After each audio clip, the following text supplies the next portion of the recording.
بسم اللہ الرحمن الرحیم اللہم صل وسلم وزد وبارک علی صاحب الدعوة النبویہ والصولة الحیدریہ والعصمة الفاطمیہ والحلم الحسنیہ والشجاعة الحسینیہ والعبادة السجادیہ والمآثر الباقریہ والآثار الجعفریہ والعلوم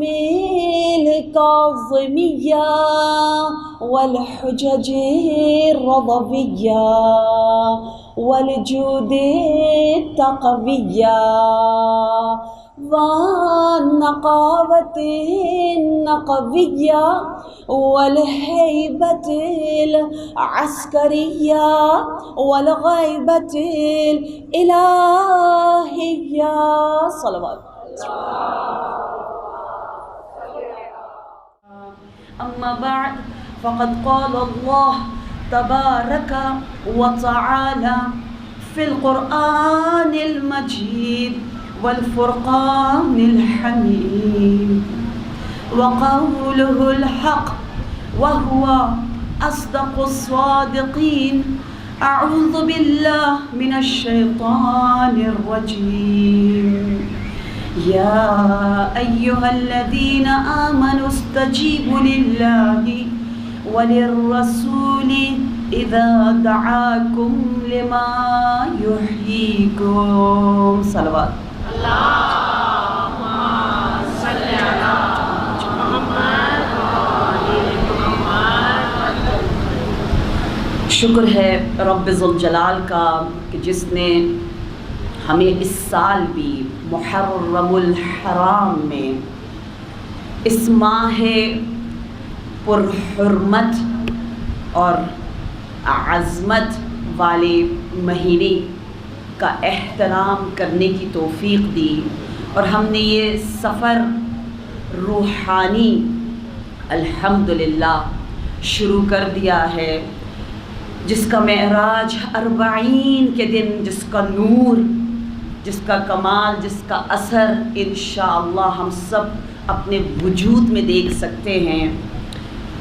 اور ہر روز ایک عمل، ایک عہد، ایک اپنی زندگی میں نور کا اضافہ، علم کا اضافہ کرنے کا ہم سب نے الحمدللہ ارادہ کر رکھا ہے. یقیناً مومنات وضو کے ساتھ، نور کے ساتھ رہتی ہیں. یقیناً ان دنوں میں محرم کہتے ہی وہ احترام ہمارے دلوں میں یہ پیغام آ جاتا ہے کہ عام دنوں کی طرح کثرت سے باتیں نہیں کرنی، کیونکہ مولا امیر المؤمنین نے بار بار اپنی کتاب نہج البلاغہ میں فرمایا کہ اذا تم العقل نقص الکلام.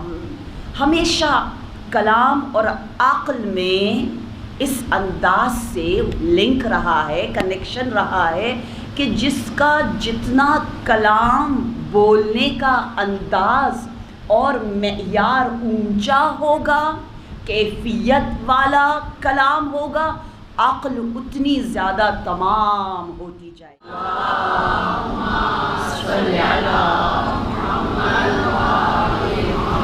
قیامت کے دن ہم بہت زیادہ پچھتائیں گے کہ ارے اسی زبان سے ہم کلام وحی الہی کو پڑھ سکتے تھے اور ہم نے نہیں پڑھا. جب بھی شب عاشور کی باتیں ہوتی ہیں تو راویوں نے مقاتل میں یہی لکھا ہے کہ شب عاشور اصحاب، اعوان، تمام امام کے چاہنے والے، بنی ہاشم، عون و محمد جیسی شخصیات، سب کی زبان اقدس پر قرآن مجید کی تلاوت تھی.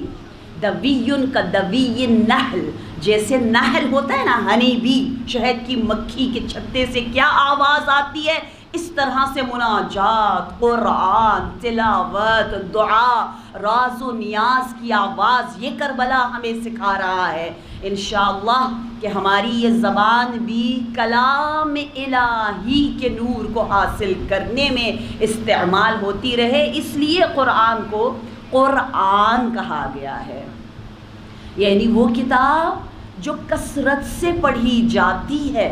قرآن قراءہ سے اگر اس کا روٹ ورڈ لیا جائے تو مجھے تو کبھی کبھی شرم آتی ہے، میں کہوں مجھے قرآن پاک دے دیجئے، قرآن مجھ سے کہے گا ارے راضیہ تو نے تو مجھے قرآن ہی نہیں سمجھا، تو مجھے بہت کم کھولتی اور مجھے قرآن کہہ رہی ہو.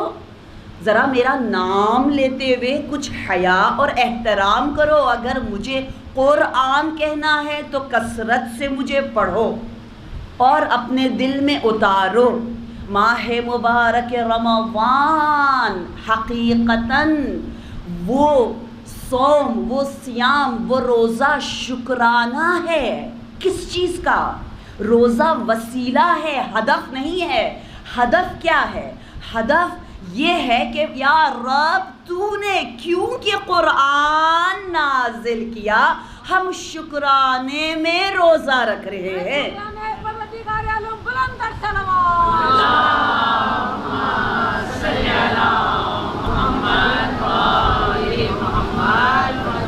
اور مجھے یقین ہے آپ لوگوں نے سورہ فجر کی تفسیر کئی مرتبہ زندگی میں کی ہوگی. سورہ حمد کی تفسیر سال میں 2 یا 3 مرتبہ ہر مومن کو ریوائیو کرنا چاہیے، اور آپ لوگ کرتے رہتے ہوں گے اور لذت لیتے ہوں گے اپنے سجدوں سے، نمازوں سے.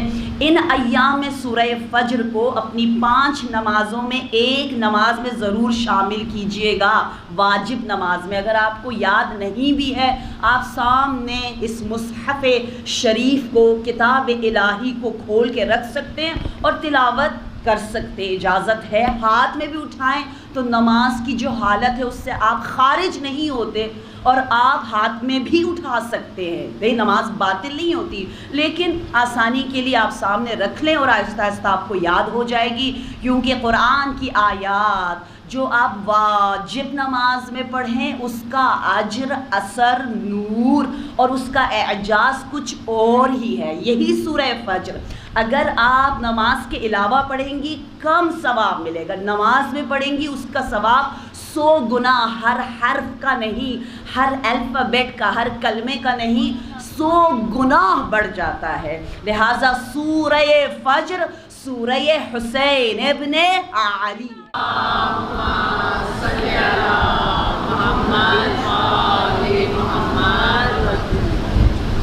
شہر مقدس قم میں رہتے ہوئے ہر روز کریمہ اہل بیت پر جانے کی حقیر کو جو توفیق ملتی ہے، اور کوشش یہی ہوتی ہے کہ ایک پارہ ہر روز ذریعہ مبارکہ کریمہ اہل بیت کے سامنے پڑھا جائے. اور ہر عزادار ایسا ہی ہے، مجھے یقین ہے. انشاءاللہ ہم سیدہ نفیسہ پر گفتگو کریں گے کہ جنہوں نے 6000 مرتبہ قرآن کو ختم کیا، جو کہ ایک معصومہ نہیں ہے. تو ہم میں پھر معصوم میں کتنا فاصلہ رہ جائے گا. مومن تو وہ ہے کہ جب اس سے پوچھا جائے آج کون سی تاریخ ہے، وہ کہتا ہے آج 4 محرم، کیونکہ میں 4تھے پارے میں ہوں. اس سے پوچھا جائے آپ کی عمر مبارک کیا ہے، وہ کہے گا میں 30 ایئرس کا ہوں. سورہ روم سورہ نمبر 30. او نہیں میں 31 کا ہوں، سورہ نمبر لقمان. آپ کا پتہ نہیں کون سا سورہ نمبر ہے. 114 سے زیادہ سال کا تو کوئی یہاں نہیں ہے. یہ 114 سورے ہیں. آپ سورہ نمبر 20 ہو، سورہ نمبر 16 ہو، سورہ نحل ہے، سویٹ 16 کہتے ہیں سورہ نحل کو. آپ سورہ نمبر 14 ہو، سورہ ابراہیم ہے. آپ کی جو بھی ایج ہے، آپ 20 کو ہے، سورہ طٰہٰ ہے. تو سوروں کے عدد سے آپ اپنی عمر، اپنی زندگی، فاصلہ اگر کوئی آپ سے پوچھے یہاں سے شاہ خراسان کتنا دور ہے، آپ کہیں گے اگر رش آورز ہوئے تو سورہ بقرہ پڑھتے پڑھتے پہنچ جاؤ گے. اگر صبح صبح نکلے تو سورہ آل عمران ختم ہوگا اور آپ پہنچ جاؤ گے. اور یہ پریکٹیکلی بہت عام سی بات ہے بہت سے علماء کی سیرت میں کہ وہ اپنے فاصلے قرآن کے ساتھ وہ اپنی زندگی زمان اور مکان کو قرآنی بناتے ہیں. اور جب میں حرم کریمہ اہل بیت میں ہوتی ہوں مجھے قرآن پڑھتے ہوئے ہمیشہ یہ آواز گونجتی ہے میرے کانوں میں. خاص طور پر جب میں مکی سورہ پڑھ رہی ہوں اور مکی سورہ میں سورہ توحید کی جب تلاوت کروں تو مجھے بنت فاطمہ بنت ختیجہ حضرت معصومہ قم کے حرم میں حضرت ختیجہ کی تلاوت کی آواز آتی ہے مکی سورہ. اور ہماری ماں ام البتول زوجۃ الرسول سیدۃ العفائف دائم الذکر الرسول ختیجۃ الکبریٰ سلام اللہ علیہ اللہم صلی علی محمد. اور وہ حدیث جو نور ہفتم باب الحوائج امام کاظم علیہ السلام ایک مرتبہ اصحاب کے درمیان تشریف فرما ہیں اور دیکھیں کیسے گفتگو ہوا کرتی تھی. آپ پوچھ رہے ہیں اپنے ایک صحابی سے کہ اے صحابی، بعض کتابوں میں لکھا ہے ان کا نام حفص تھا، بعض میں لکھا ہے حفص بھی بیٹھے ہوئے تھے اس اجتماع میں، کہ اے حفص کیا تم اس دنیا میں طول عمر کے ساتھ لمبی زندگی گزارنا چاہتے ہو؟ تو حفص نے جواب دیا جی اپنا رسول اللہ کیوں نہیں. تو کہا وجہ کیا ہے، علت کیا ہے، مقصد کیا ہے، ہدف کیا ہے، کاہے کو رہنا چاہتے ہو اس دنیا میں؟ تو جواب اس صحابی کا یہ تھا کہ اپنا رسول اللہ یا باب الحوائج مجھے سورہ توحید سے عشق ہے، محبت ہے. میں چاہتا ہوں میری عمر لمبی ہو اور میں کثرت سے سورہ توحید سورہ اخلاص کو پڑھوں. کتنی عجیب بات ہوئی نا.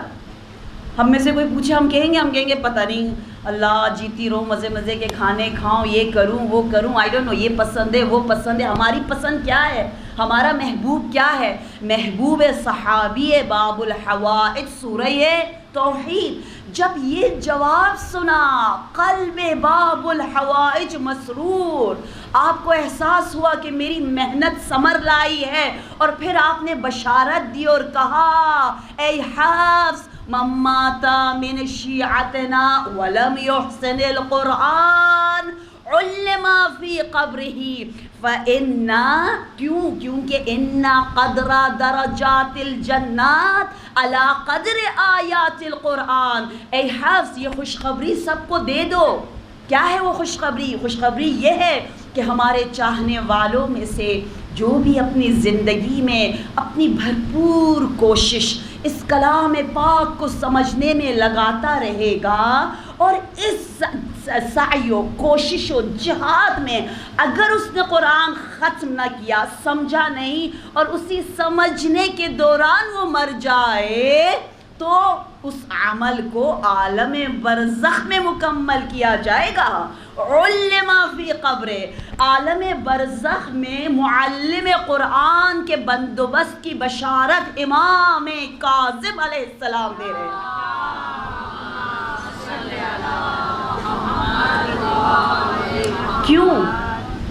کیوں یا اپنا رسول اللہ؟ کیا وجہ ہے؟ آخر یہ اتنا اہم کیوں ہے؟ ہم تو بڑے مزے سے قرآن کے بغیر جی رہے ہیں، آپ ایک ایک آیت کے بارے میں اتنی اہمیت دے رہے اور فرما رہے ہیں کہ آخر دلیل دی ہے مولا نے. باب الحوائج فرما رہے اس لیے عالم برزخ میں ہم اور آپ تو سمجھتے تھے اس دنیا سے گئے اور چیپٹر ٹوٹلی کلوز، یا سرائے باقیات الصالحات کے سب کچھ بند، اب اور کچھ نہیں ہو پائے گا. لیکن ایسی خوشخبریاں خاص الخاص آپ جیسے عزاداروں کے لیے ہے جو اس اسٹرگل اور محنت کے ساتھ زندگی بسر کر رہے ہیں. ان کو کہا گیا کہ ان کے لیے تعلیم کا بندوبست ہے.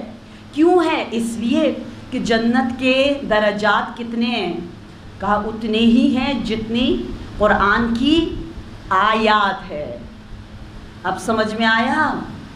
ایک آیت صرف ایک آیت اگر آپ نے سمجھ لیا فار ایور، ابدیت سرمدیت، ہمیشہ کے لیے آپ کا ایک درجہ جنت میں بلند ہو سکتا ہے۔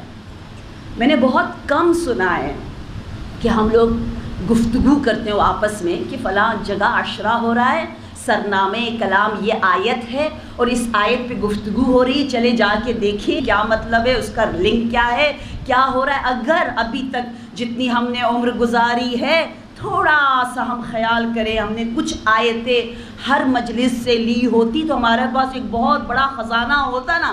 لہٰذا آیات کو معمولی نہ لیں۔ سورہ توحید یعنی سورہ علی، سورہ ولایت، سورہ امامت، اس لیے روایات میں ہے جو شخص کثرت سے سورہ توحید اس دنیا میں پڑھتا ہے، آپ جب تشریف لا رہے ہوں مجلس عزا کی جانب آتے جاتے، ہو سکتا ہے میں گھر سے یہاں آئی 10 منٹ لگے، 10 منٹ بس میں ادھر ادھر دیکھتی رہی، پتہ نہیں موبائل میں کچھ دیکھتی رہی، میں نے مفت میں 10 منٹ کھو دیا، دے دیا۔ لیکن آپ جیسی ذہین مومنات نے کیا کیا، اس 10 منٹ سے بہت کچھ حاصل کیا، کتنے حسین حسین اللہ کی آیتوں کی تلاوت کی۔ کہا جو شخص کثرت سے سورہ توحید کو پڑھتا ہے، جب وہ اس دنیا سے چلا جائے گا اس کی نماز جنازہ میں اتنی کثرت سے ملائکہ شرکت کریں گے جتنی کثرت سے شب قدر میں ملائکہ نازل ہوتے ہیں۔ شب قدر کو قدر کہنے کا ایک معنی یہ ہے کہ وہ قدر ہے، وہ ضیق ہے، وہ تنگ ہے، زمین ارض الہی چھوٹی پڑ جاتی ہے، اللہ کی تمام مخلوقات میں سب سے زیادہ نمبر میں جو مخلوقات ہے، مخلوق ہے، وہ فرشتے ہیں۔ اتنے فرشتے نازل ہوتے ہیں کہ زمین تنگ ہو جاتی ہے۔ قاری سورہ توحید کی نماز جنازہ میں اتنے ہی فرشتے آتے ہیں کہ وہ کہتے ہیں یہ عرض الہی قاری توحید، قاری سورہ توحید جو کہ سورہ امام علی مرتضی۔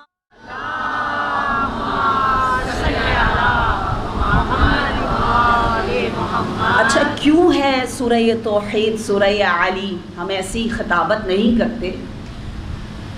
ایک ایک جملہ جو میں بول رہی ہوں، ایک ایک سیکنڈ جو ہم مل کے گزار رہے ہیں، اس کا بھرپور حساب دینا ہے۔ ایسی مبالغہ، ایسی خطابت، ایسی بولنا اور چلے جانا بلا حساب کتاب تو نہیں ہے نا۔ ہر چیز میں حکمت ہے، ہر چیز میں پکڑ ہے۔ فی الحلال حساب وفی الحرام عقاب۔ حرام کرو گے تو سزا ہے، حلال ثواب بھی کرو گے تو اس میں ٹھیک ٹھاک پرسش ہے۔ لہٰذا جب ہم کہتے ہیں یہ سورہ توحید ہے، ہمارے پاس نہایت معتبر احادیث موجود ہے کہ باقاعدہ ہمارے نبی اتنا انکریج کرتے تھے اصحاب کو، اپنے شاگردوں کو، اور کہتے تھے جس نے ایک مرتبہ سورہ اخلاص کو، توحید کو خلوص سے پڑھا، گویا اس نے لسانی طور پر، زبانی طور پر اقرار ولایت علی ابن ابی طالب کیا۔ جس نے 2 مرتبہ سورہ اخلاص کی تلاوت کی، اس نے نہ صرف زبان سے بلکہ قلب سے بھی علی کو ولی مانا۔ اور جو 3 مرتبہ سورہ اخلاص کو پڑھ لے، کل قرآن کو پڑھانا، کل ایمان پر ایمان بھی کامل ہوگا۔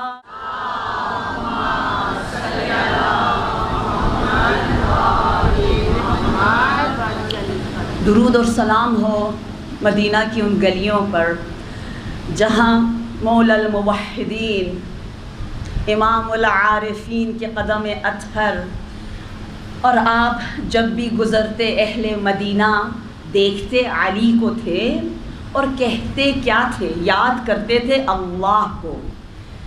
میں کچھ کہوں گی، آپ جواب میں لا الہ الا اللہ کہیے گا۔ یہ وہی نغمہ ہے جو اہل مدینہ علی کو دیکھتے ہی کہتے تھے۔ کیوں؟ کیونکہ علی علی علی علی یعنی آئینہ جمال و کمال و تمام الہی۔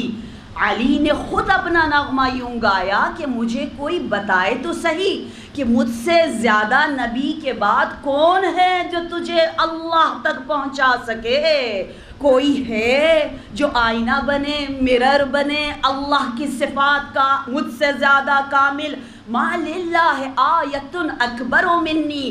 یہ صرف اگین میں کہہ رہی ہوں کہ خطابت نہیں ہے، بچپن سے ہی میرے مفسر قرآن میرے بابا رو رو کے فضائل علی ہمارے سامنے بیان کرتے تھے. اگر فضائل میں دل عشق علی سے مغموم ہو جائے، محبت میں اگر اشک جاری ہو جائے، یہ آپ کے فضائل کی معراج ہے. میرے بابا کبھی سجدے میں جا کر روتے ہوئے ہمیں فضائل علی بتاتے تھے. میں چھوٹی تھی، مجھے کہتے تھے ماما میری جان، میری راضیہ، آپ یہی سمجھتی ہو نا as a non Muslim, as a non Shia, ایک عام انسان کی طرح، ایک صاحب عقل کی طرح اگر آپ علی کا مطالعہ کرو، اس صدر عظیم، اس سورہ توحید کی تفسیر کے ساتھ متصل ہو جاؤ، تو آپ کو کیا نظر آئے گا؟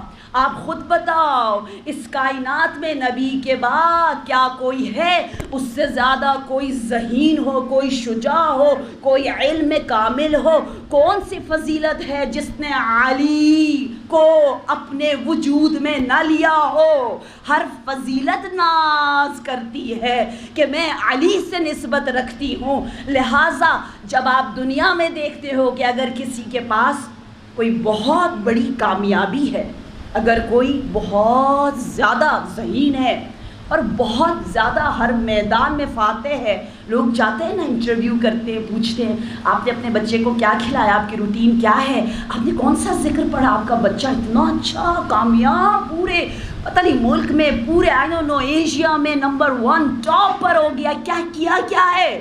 یہی سوال اسی انداز سے، بچگانہ انداز سے بابا ہمیں کہتے تھے. دیکھو تو صحیح، اشجع الناس علی، اعلم الناس علی، ازکی الناس علی، وہ علی جس کے پاس کسی چیز کی کمی نہیں. آخر کیا وجہ ہے کہ وہی علی تمام رات سجدے میں مناجات کر رہا ہے، وہی علی دنیا کی نعمتوں کو جمع نہیں کر رہا بلکہ کہہ رہا ہے یہ دنیا دینے کی جگہ ہے. کیا لیا اس دنیا سے؟ قرصے عربی زبان میں یعنی 2 نوالے روٹیوں کے، ایک لباس لیا. کنزیوم کم کرتے تھے، حاجتہم خفیفہ، حاجتیں دنیاوی ان کی بہت کم ہوتی تھی، لیکن بہت پروڈکٹیو ہونا، لوگوں کو دینا. آج کل کا میڈیا ہمیں کہتا ہے کہ رکھو، خریدو، لیو، جمع کرو، ساری حماقتیں، جہالتیں ہمیں سکھائی جاتی ہیں. لیکن در علی نے، در زہرا نے ہمیں بتایا کہ اشجع الناس وہ ہے، اعقل الناس وہ ہے جو راتوں کو، دن کو روزہ، رات کو اس طرح سے قیام کرے. لہٰذا علی کی عبادات کو دیکھ کر اندازہ ہوتا ہے کہ کوئی رب ہے جس کے لیے اپنی تمام توانائی، اپنی تمام عمر علی وقف کر رہا ہے. مدینہ کے لوگ جب علی کو دیکھتے تو کہتے تھے ما اشجع ھذا الفتى لا الہ الا اللہ، ما اکرم ھذا الفتى لا الہ الا اللہ، ما اعلم ھذا الفتى لا الہ الا اللہ، ما اکرم ھذا الفتى. شہر علی کی زیارت ہے ذکر توحید، لا الہ الا اللہ، اور پھر بے ساختہ سورہ توحید کی تلاوت کرتے تھے جب علی کی زیارت کرتے. یہ ہے وہ معنی توحید کامل. اس لیے ہم شیعہ اثنا عشری دامن علی، حب علی، عشق علی. آپ امام شافعی کو دیکھیں، امام شافعی کہتے ہیں حب علی، عشق علی میں مارے گئے ہیں، ان کی سزا موت کی یہی تھی. اور جو اشعار امام شافعی کہہ رہے ہیں وہ بھی یہی ہے کہ میں کیا کروں، میں کیسے اپنے آپ کو کنٹرول کروں. کہتے ہیں انا عبید للفتى، میں ایک جوان کا غلام ہوں. وہ جوان جس کے بارے میں حل عطا نازل ہوا الا متا اکتمہ الا متا، آخر کب تک میں چھپاتا رہوں اس جوان کے فضائل کو، اور وہ جوان وہ فتح لا فتح الا علی، لا سیف الا ذوالفقار۔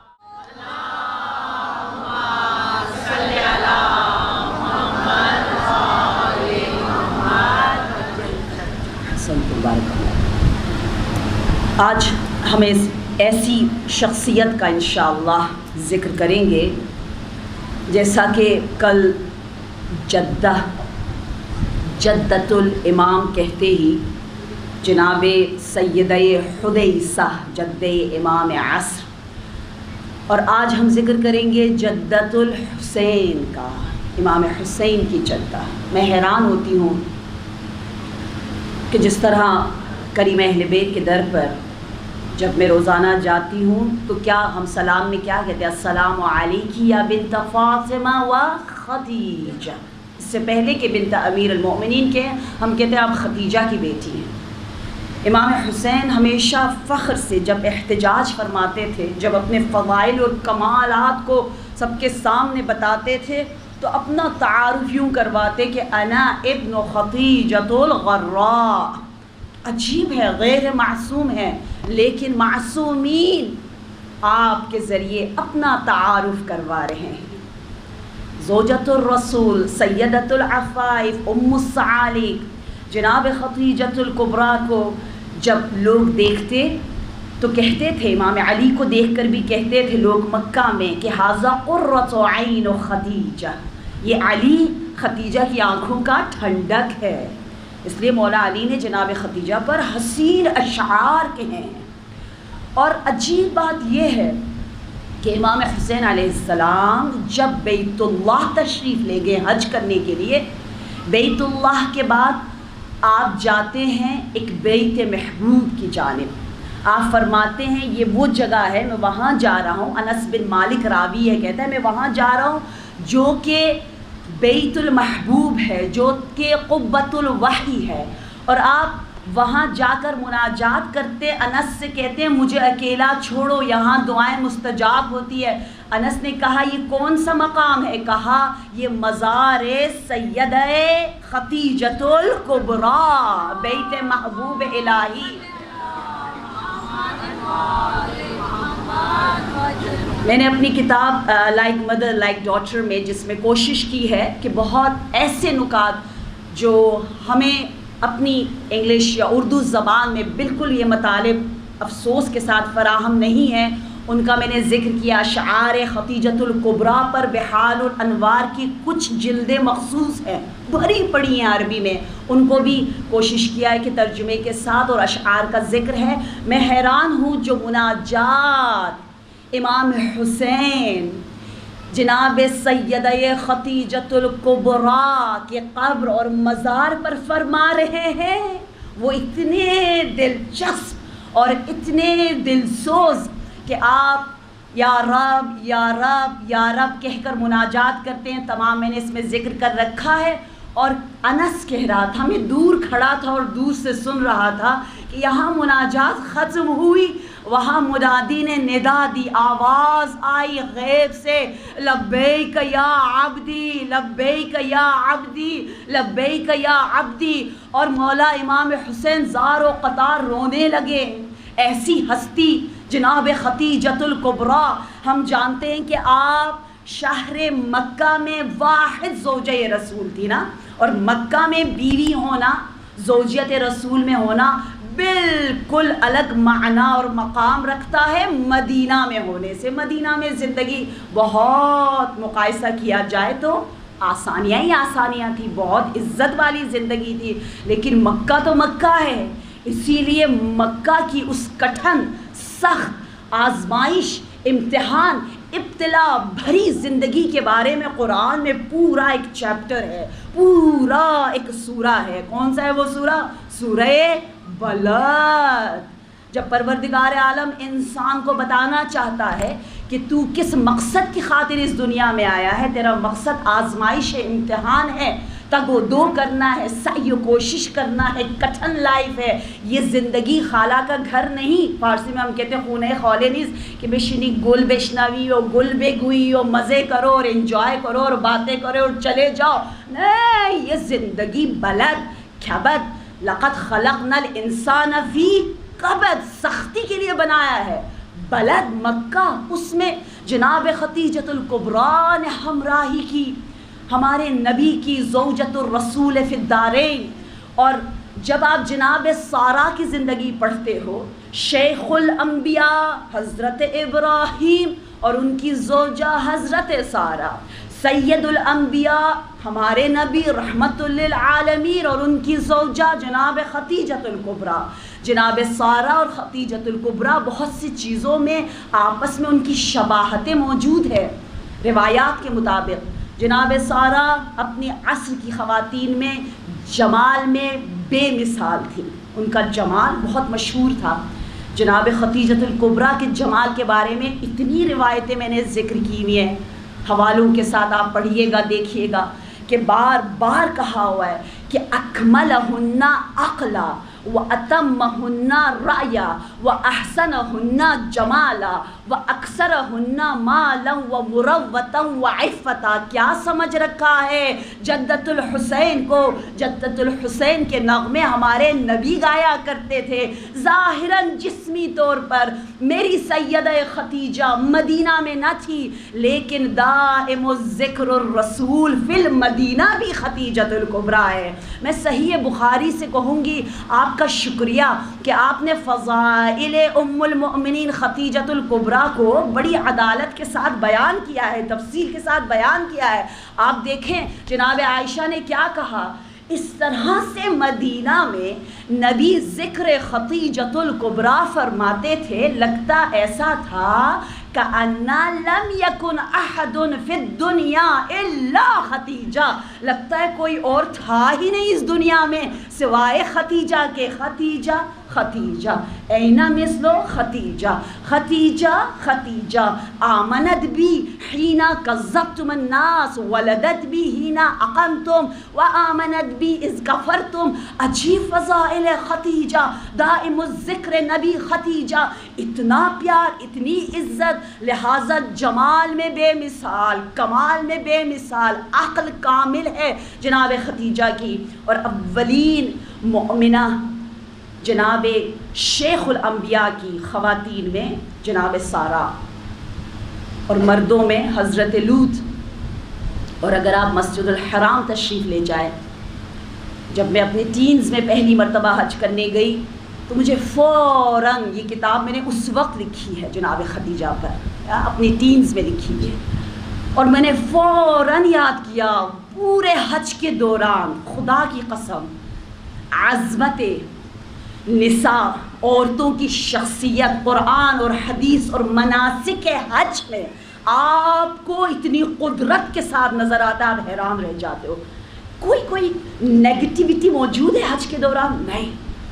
آپ پتھر مار رہے ہو، یعنی ایک عورت نے شیطان کو مارا جناب ہاجرہ نے، آپ دوڑ رہے ہو سعی و صفا، یعنی ایک خاتون نے خوب زحمت کی نبی اللہ کے لیے، پازیٹیو۔ مسجد الحرام میں آئے، پہلی نماز جماعت تاریخ اسلام کے لیے ڈیمونسٹریٹ ہو رہی ہے، پیش کی جا رہی ہے، پہلی نماز جماعت، امام سید الانبیاء، معموم سید الائمہ، اور غیر معصوم میں واحد ہستی جو معموم بن رہی ہے، نماز جماعت پڑھ رہی ہے، وہ خدیجۃ الکبریٰ۔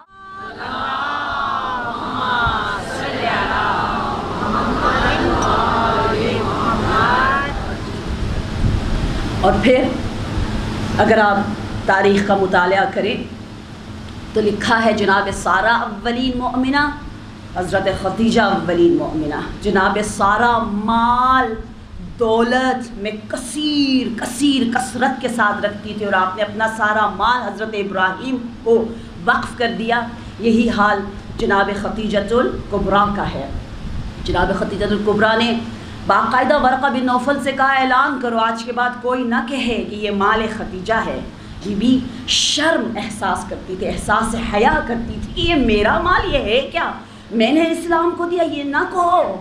کہو خدیجہ نے سب کچھ اسلام سے لیا دیا کچھ بھی نہیں، لیکن اس کے باوجود اخلاق نبوی دیکھے کہ نبی بار بار کہتے تھے یہ مال خدیجہ ہے، اور تمام ائمہ نے جب بھی احادیث نقل کی کہا بیت خدیجہ میں سورہ یاسین نازل ہوا، بیت خدیجہ سے نبی معراج پہ گئے، بیت خدیجہ میں بی بی فاطمہ کی ولادت ہوئی، بیت خدیجہ میں لیلۃ المبیت ہوا، بیت خدیجہ یہ وہ حسین اخلاق نبوی اور معصومی ہے کہ بی بی نے کہا میرا ذکر نہ کرو، لیکن کیسا ذکر کیا جاتا ہے۔ جناب عائشہ کہتی ہیں کہ مدینہ میں ایک مرتبہ ہم سب بیٹھے ہوئے تھے، دق الباب ہوا اور ایک آواز آئی السلام علیکم، اذن دخول مانگ رہی تھی، نبی تشریف فرما تھے، ایک دم سے نبی منقلب ہوئے، منقلب ہو کر کہا اللہم ھذا حالہ ھذہ حالہ۔ نبی جو قلب عالم ملک و ملکوت ہے، نبی چھوٹی چھوٹی چیزوں سے جذبات میں نہیں آتے، نبی عقل کل، علم کل۔ آپ اگر آواز سن رہے ہیں اور کہہ رہے ہیں یہ تو حالہ ہے، یہ تو خدیجہ کی چھوٹی بہن ہے، یہ تو مجھے خدیجہ کی آواز آ گئی، کہتے ہیں تمام زوجات رسول حیران ہے کہ یا رسول اللہ آپ جیسی شخصیت خدیجہ کی ہم آواز کو سن کر اس طرح سے اپنے جذبات کا اظہار کر رہے ہیں، ایسی شخصیت ہے خدیجۃ الکبریٰ۔ کبھی آپ نے فراموش نہ کیا، چھوٹے چھوٹے احسانات کو بھی یاد رکھنا، مشکور ہونا، گریٹیٹیوڈ آج کل کتنا زیادہ کامن ہوتا جا رہا ہے، لوگ ڈائریاں پہ ڈائریاں لکھتے ہیں، ہائے ہر روز ویسٹ میں کیا بتاتے ہیں، اور آپ لوگ بھی یہاں کر رہے ہیں، وہی سارا پورا دنیا ایک ہی بنی ہوئی ہے کہ ہر روز لکھو، خدا کا شکر ادا کرو، کہو کہ اللہ نے یہ دیا، دل چاہے یا نہ چاہے شکر ادا کرنا ہی ہے۔ وہ بھی کہتے ہیں جو اللہ کو نہیں مانتے، کہتے ہیں ایک ٹائم فکس کرو، ہر روز کو الحمدللہ رب نے مجھے یہ نعمت دی، الحمدللہ الحمدللہ الحمدللہ، یہ ہم اپنے لب و لہجے میں بتا رہے ہیں۔ میں نے پوچھا وہاں کے ایکسپرٹ سے کہ اگر کبھی دل نہیں چاہ رہا، ہم فیل نہیں کر رہے، ہمیں احساس نہیں ہو رہا، بس دل نہیں چاہ رہا، نہیں لکھیں گے، نہیں کہیں گے تھینک یو، کہا نہیں پھر بھی کہنا ہے، اثر ہوتا ہے، وہ یہی کہتے ہیں۔ اور جب ہم اپنے بچوں سے کہتے ہیں دل نہ بھی چاہ رہا ہو نماز پڑھنی ہے، اور نماز میں جو سورہ حمد ہے وہ سورہ شکر ہے، ہر نماز میں شکر واجب ہے کرنا، دل چاہے یا نہ چاہے، یہ ہے اتنا پیارا اجبار ہے کہ اس اجبار پر ہم رب کا شکر ادا کرتے ہیں۔ اس کے فوائد اب ویسٹ بتا رہی ہے، سائنس بتا رہی ہے کہ کتنا آپ کا امیون سسٹم بڑھتا ہے، کتنی آپ کی میموری طاقت بڑھتی ہے، کتنا آپ حسین خوبصورت مثبت تمام انرجیز کو اپنی طرف جذب کرتے ہو۔ بے شک آپ کا دل نہ بھی چاہے، آپ کا زبان بھی اگر لقلقہ زبانی ہو پھر بھی اس کا اثر ہے، کیونکہ کلام معجزہ کرتا ہے۔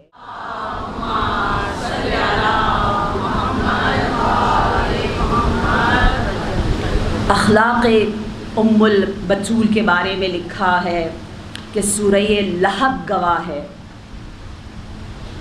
کہ ہمسائے زوجہ رسول ام العفائف اتنی بد اخلاق ترین خاتون مکہ میں، زوجہ لہب ہر روز اپنی طرف سے تمام قبیح زشت رذائل کو اپنے بطن سے باہر نکال کر، دہن سے نکال کر بی بی خدیجہ کی طرف کیا کیا نسبتیں دیتی تھی، لیکن ہماری جان قربان ہو اس صدر عظیم اور روح متعالی پر کہ آپ نے اس بد اخلاق ترین خاتون کے ساتھ احسن طریقے سے آپ پیش آئیں۔ اخلاق خدیجہ پر پورا ایک چیپٹر آپ دیکھیے گا، کس انداز سے بی بی بدترین لوگوں کے ساتھ، میں اکثر کہتی ہوں ہم اور ام البتول میں بہت سی شباہتیں ہیں، ہم میں اور ان میں بھی۔ دیکھیں آپ غیر معصوم، ہم بھی غیر معصوم، آپ اس جاہلیت اولا کے زمانے میں، ہم جاہلیت ثانوی کے زمانے میں، یہ دوسری جاہلیت کا زمانہ ہے۔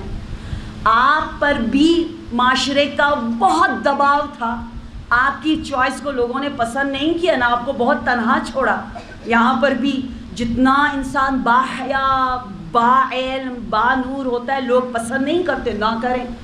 اور آپ انتظار کر رہی تھی آخری نبی کا، اور ہم انتظار کر رہے ہیں آخری امام کا.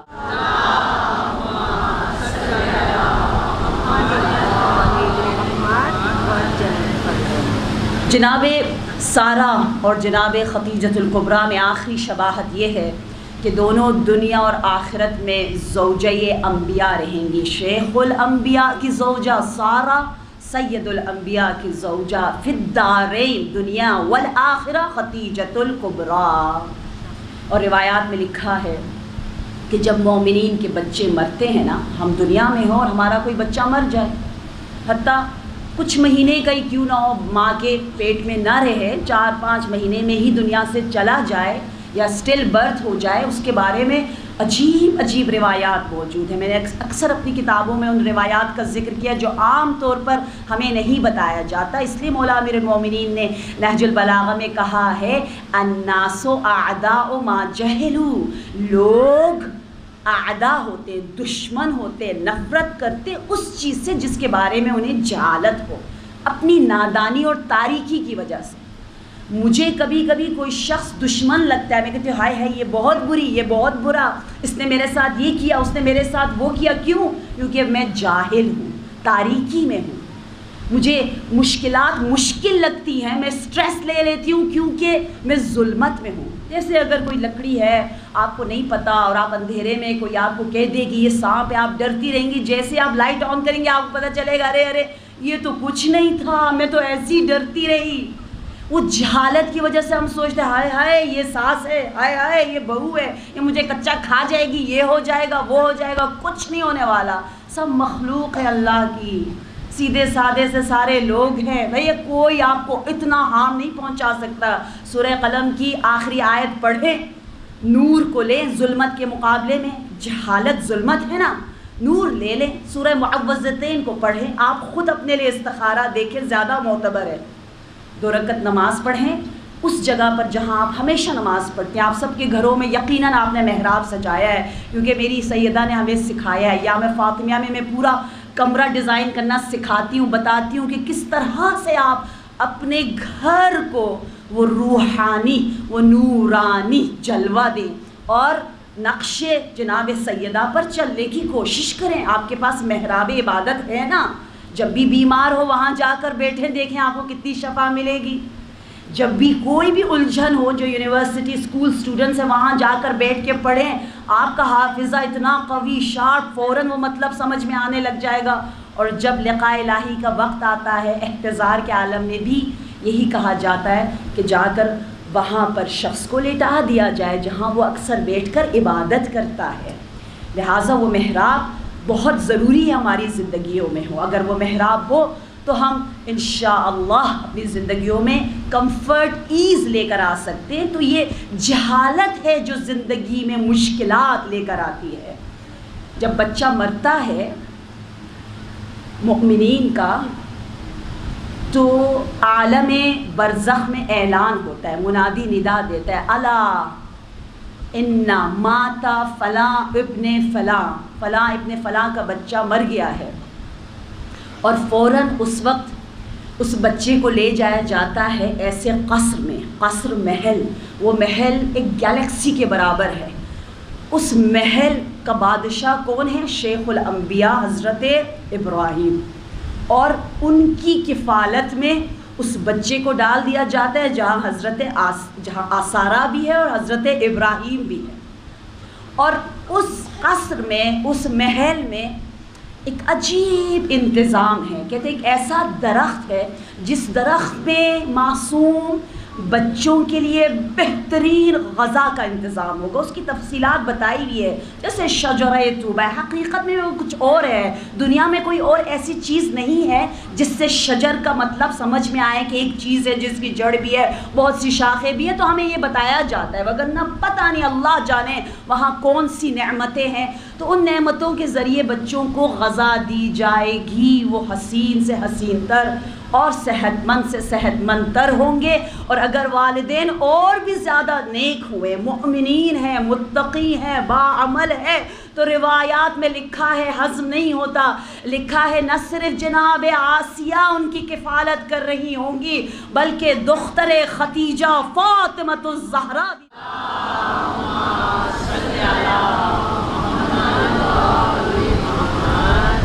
بچوں کا نام آیا، سورہ طور کی آیت نمبر 21 کے ذیل میں یہ روایت جو میں نے آپ کے سامنے پیش کی، سورہ طور آیت نمبر 21 میں لکھا ہے کہ جو والدین مؤمن ہوں گے دنیا سے جائیں گے، اگر ان کے بچے اولاد بھی ذریت بھی مؤمن ہوں تو پروردگار عالم انہیں آپس میں وہاں پر ملائے گا۔ والدین اولاد کی شفاعت کریں گے اور کبھی اولاد والدین کی شفاعت کر سکتی ہے۔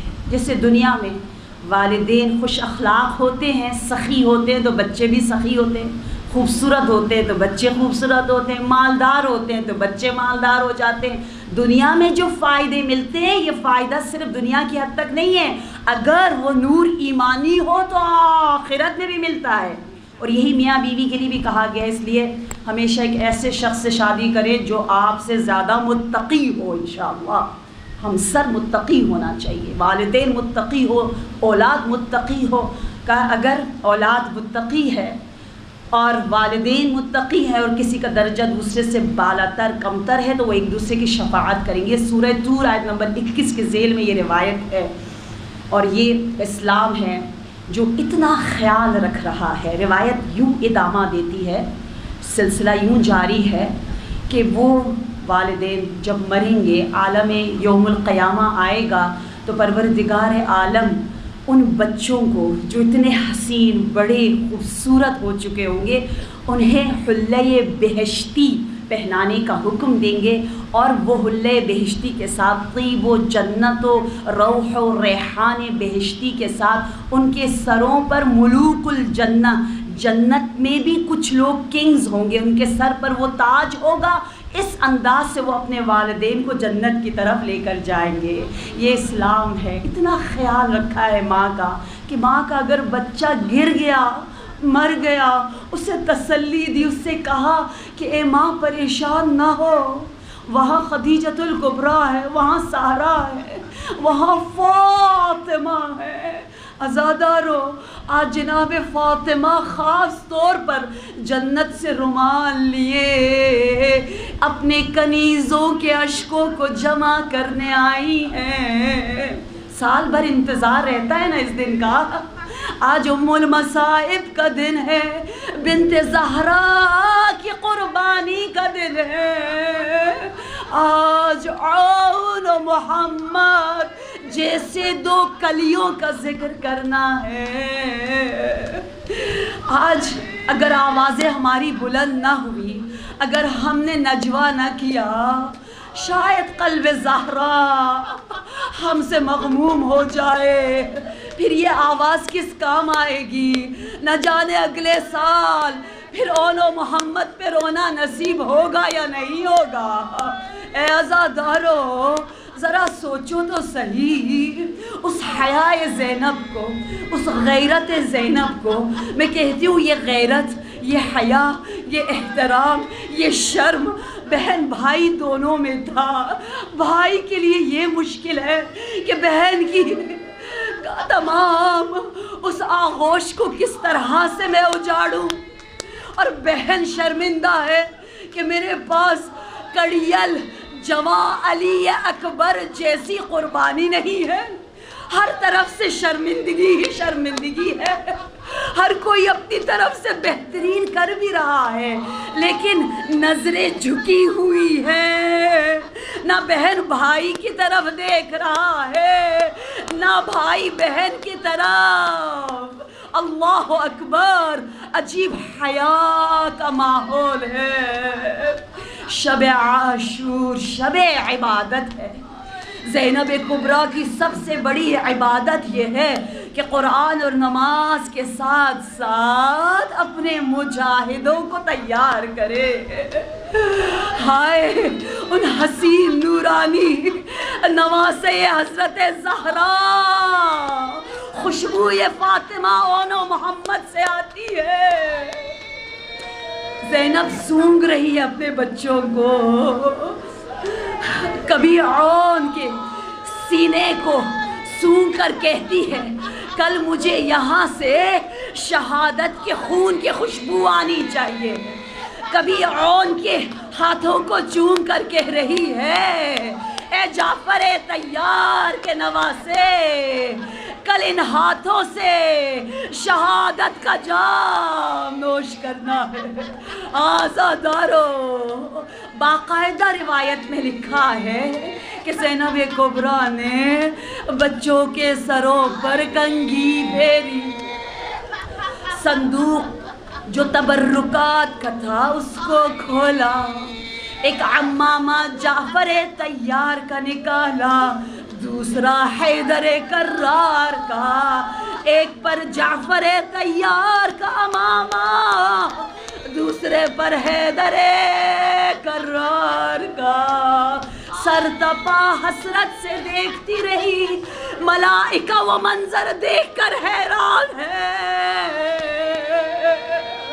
اللہ اکبر، جس کو جیسی توفیق ہو رہی ہے، کچھ میں دیکھ رہی ہوں سینہ پیٹ رہے ہیں، کچھ سروں کو پیٹ رہے ہیں، نہ جانے آپ کے کنارے کہیں حضرت زینب بیٹی آپ سے پرسہ قبول کر رہی ہے، کہیں مادر زینب بیٹی کہہ رہی ہے ہاں رو لو میری بچی کے لیے، جو اپنے بچوں پر کربلا میں نہ روئی، 4 محرم کو زینب نہ روئی، 9 محرم کو زینب نہ روئی، عاشور کے دن بھی زینب نہ روئی۔ اے عزادارو، زینب کبریٰ نے عاشور کے دن کیا دیکھا؟ انصار قربان ہو چکے، اصحاب چلے گئے، زینب تڑپ رہی ہے، بار بار جا کر کہتی ہے ارے ابھی تک زندہ کیوں ہو؟ یہ لو تلواریں، جا کر اپنے ماموں سے اذن جہاد لے لو،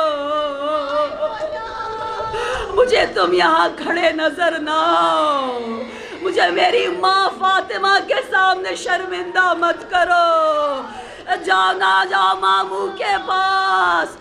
عزادارو، اون محمد نے جا کر جب اذن جہاد لیا، حسین کا سر جھکا ہے، اون محمد کو سینے سے لگا کر اتنا اشک حسین نے بہایا کہ آپ کی ریش مبارک تر ہو گئی۔ اس لیے حسین ابن علی کو کہتے ہیں نا، وہ حسین ہے ایسا شہید ہے جسے رلا رلا رلا رلا رلا کر دشمنوں نے شہید کیا۔ ہر مجاہد کو جب حسین اسم دیتا، ایک داغ دل پر لگتا، اور پھر ان تمام داغوں کے ساتھ زہرا کا لال دنیا سے گیا۔ اے عزادارو، اجرکم عند اللہ، آپ کی آوازوں پر امام جعفر صادق نے درود اور سلام بھیجا ہے۔ عزادارو، اونو محمد مقتل کی طرف گئے، ایسا جہاد کیا۔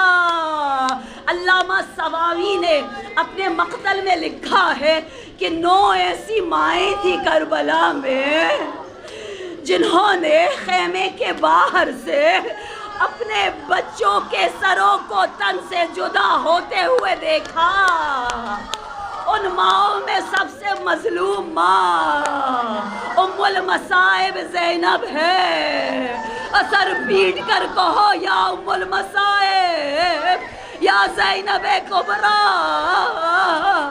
ہم تو نام سن کے تڑپ اٹھے۔ بی بی آپ نے وہ منظر کیسے دیکھا؟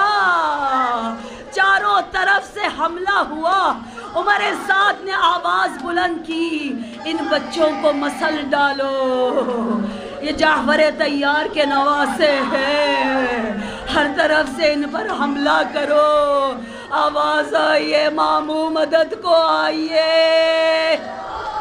ہائے حسین، ہائے میرے امام کی غیرت، ہائے بہن سے شرمندہ ہونے والا مولا، ہائے وطر الموتود، دو لاشوں کو لے کر آئے، خیمے میں لٹایا، ایک طرف عون ایک طرف محمد، بیچ میں حسین خود لیٹ گئے، اپنا رخسار عون پر رکھا اور کبھی ایک رخسار محمد کی طرف رکھتے اور کہا اے فضہ ذرا میری بہن زینب کو تو بلاؤ، زینب کہاں ہے؟